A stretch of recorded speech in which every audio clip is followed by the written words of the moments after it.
জিলহজ মাসের প্রথম 10 দিনের মর্যাদা শুনলে আপনি আশ্চর্য হয়ে যাবেন। জিলহজ মাসের প্রথম 10 দিনের আমল আমরা কিভাবে করব, এর ফজিলত কত বেশি। ইবনে আব্বাস রাদিয়াল্লাহু আনহু থেকে বর্ণিত, রাসূল করিম সাল্লাল্লাহু আলাইহি সাল্লাম তিনি বলেছেন যে জিলহজ মাসের প্রথম 10 দিনের আমল, আল্লাহর কাছে এমন কোনো দিবস নাই যে জিলহজ মাসের প্রথম 10 দিনের আমলের চেয়ে শ্রেষ্ঠ, অর্থাৎ পৃথিবীর সবচাইতে শ্রেষ্ঠ জিলহজ মাসের প্রথম 10 দিনের আমল। আর কয়েকদিন বাদেই জিলহজ মাসের প্রথম 10 দিন চলে আসতেছে, অথচ আমরা অনেকে জানি না যে জিলহজ মাস কখন শুরু হয়। শুধু এতটুকুই মনে রাখবেন, জিলহজ মাসের 10 তারিখ কোরবানি ঈদের দিন হয়, তাহলে এর 9 দিন আগে জিলহজ মাস শুরু হয়। এই 10 দিন রাসূল করিম সাল্লাল্লাহু আলাইহি সাল্লাম এই সম্পর্কে বলেছেন আল্লাহর কাছে সবচেয়ে প্রিয়, শ্রেষ্ঠ। পৃথিবীতে এমন কোনো দিন নাই, এমন কোনো দিবস নাই যে আল্লাহর কাছে এত প্রিয় জিলহজ মাসের প্রথম 10 দিনের মতো আমল আল্লাহ এত পছন্দ করে। এই জন্য রাসূল করিম সাল্লাল্লাহু আলাইহি ওয়াসাল্লাম তিনি বলেছেন, যখন জিলহজ মাসের প্রথম 10 দিন চলে আসে তখন তোমরা বেশি বেশি তাকবীর, তাহলিল, তাহমিদ এগুলি পাঠ করবা। তাহলিল, তাকবীর, তাহলিল মানে হলো লা ইলাহা ইল্লাল্লাহ এই জিকির করা, তাকবীর আল্লাহু আকবার বলা, তাহমিদ আলহামদুলিল্লাহ বলা, এই জিকিরগুলো বেশি বেশি করার কথা বলেছেন রাসূল করিম সাল্লাল্লাহু আলাইহি ওয়াসাল্লাম। এবং জিলহজ মাসের এই প্রথম 10 দিন সম্পর্কে কোরআনে কসম করা হয়েছে, ওয়াল ফজর ওয়া লায়ালিন আশর, সকালবেলার ফজরের কসম, 10 রাত্রির কসম। এই 10 রাত্রি জিলহজ মাসের প্রথম 10 দিনের কথা বলা হয়েছে। এজন্য আসুন আমরা যখন জিলহজের চাঁদ উঠে যায় আমরা কিভাবে আমল করব। রাসূল করিম সাল্লাল্লাহু আলাইহি সাল্লাম সারা জীবন সব সময় জিলহজ মাসের প্রথম দশকের রোজাগুলো রাখতেন, অর্থাৎ 1 থেকে 9 তারিখের রোজা, এই 9টি রোজা রাসূল কখনোই ছেড়ে দিতেন না। আল্লাহর রাসূল সাল্লাল্লাহু আলাইহি সাল্লাম এই 9টি দিন রোজা রাখতেন। নবী করিম সাল্লাল্লাহু আলাইহি সাল্লাম বলেন, এই 10 দিনের ভিতরে 2টা দিন আছে আরও শ্রেষ্ঠ। একটা হলো 9 তারিখের রোজা, আরাফার রোজা, আরাফাত দিবসের রোজা, সিয়ামু ইয়াউমি আরাফাতা আহতাসিবু আলাল্লাহি আন ইউকাফিরাস সানাতা আল্লাতী ক্বাবলাহু ওয়াস সানাতা আল্লাতী বা'দাহু। ওই একটি রোজা রাসূল বলছেন যে ব্যক্তি আরাফার দিবসের রোজা রাখবে, আল্লাহ তাআলা তার সামনের 1 বছর, পিছনের 1 বছর, 2 বছরের গুনাহকে আল্লাহ তাআলা মাফ করে দিবে। সুবহানাল্লাহ। এবং জিলহজ মাসের 10 তারিখ হলো ইয়াউমুন নাহার, কোরবানির দিন, সবচেয়ে সেরা দিন, শ্রেষ্ঠ দিন।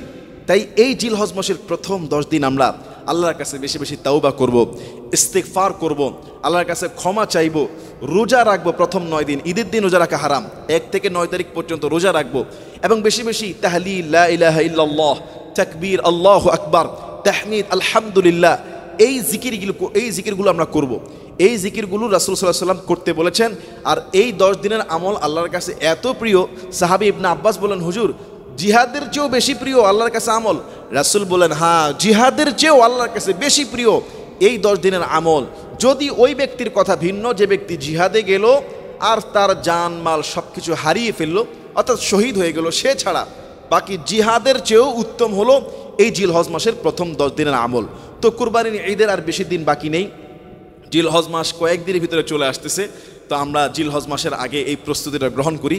আরেকটা ছোট্ট নোট নেবেন যে আপনারা জিলহজ মাসে যারা কুরবানি, অর্থাৎ 10 তারিখ যারা কুরবানি করবেন, অবশ্যই আপনারা জিলহজের চাঁদ উঠার আগে হাতের নখ, চুল, গোঁফ সব কেটে ফেলবেন, যাতে করে কুরবানির করার আগ পর্যন্ত এগুলি যেন কাটার প্রয়োজন না হয়।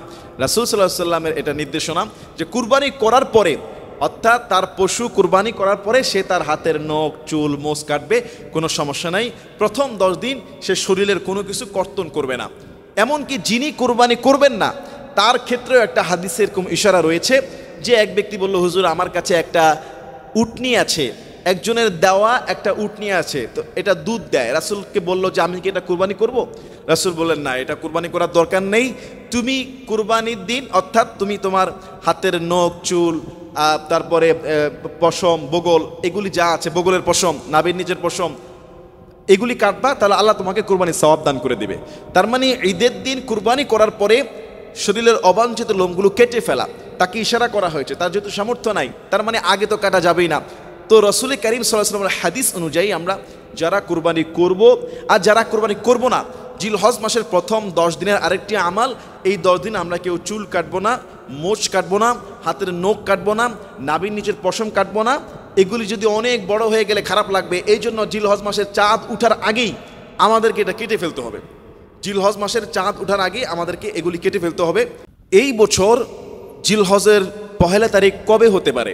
এই সম্পর্কে আমি আপনাদেরকে একটা ধারণা দিয়ে দিচ্ছি। 2025 সাল, এখন আমরা রয়েছি জিলকদ মাসে, সামনেই জিলহজ মাস। তো জিলহজ মাসটাই হতে পারে 28শে মে, যদি 29শে মাস হয়, কারণ চাঁদের উপর ডিপেন্ড করে, অনেক সময় আরবি মাস 29 হয়, অনেক সময় 30 হয়। যদি এই মাসটা 29শে হয় তাহলে জিলহজ মাসের পহেলা তারিখ হতে পারে 28শে মে, মাগরিবের পর থেকে পহেলা তারিখ শুরু হতে পারে। এই জন্য 28শে মে, 28 মে মাসের 28 তারিখ বুধবার মাগরিবের আগে আপনার পাকসাপ হয়ে পরিষ্কার হয়ে যাবেন। যদি 30শে মাস হয় তাহলে 29শে মে বৃহস্পতিবার মাগরিব পর্যন্ত সময় আছে, তারপরের দিন পহেলা তারিখ হতে পারে। এজন্য মাস 29 হবে না 30 হবে আমরা তো জানি না, 28শে মে মাগরিবের সময় পহেলা তারিখ হয়ে যেতে পারে। তা আমরা এই ক্ষেত্রে আমরা একটু সচেতনতা রক্ষা করব। 28 মে বুধবার মাগরিবের আগেই আমরা একবারে পরিষ্কার পরিচ্ছন্ন হয়ে যাব, যাতে করে 10 দিন আমাদের লোম, আমাদের চুল, আমাদের নখ বড় হলে যাতে আমাদের সমস্যা না হয়, যাতে আমরা কুরবানি করে কুরবানি করার পরে যেন আমরা কাটতে পারি। আল্লাহ তাআলা আমাদের সবাইকে বুঝার এবং আমল করার তৌফিক দান করুন, আমিন।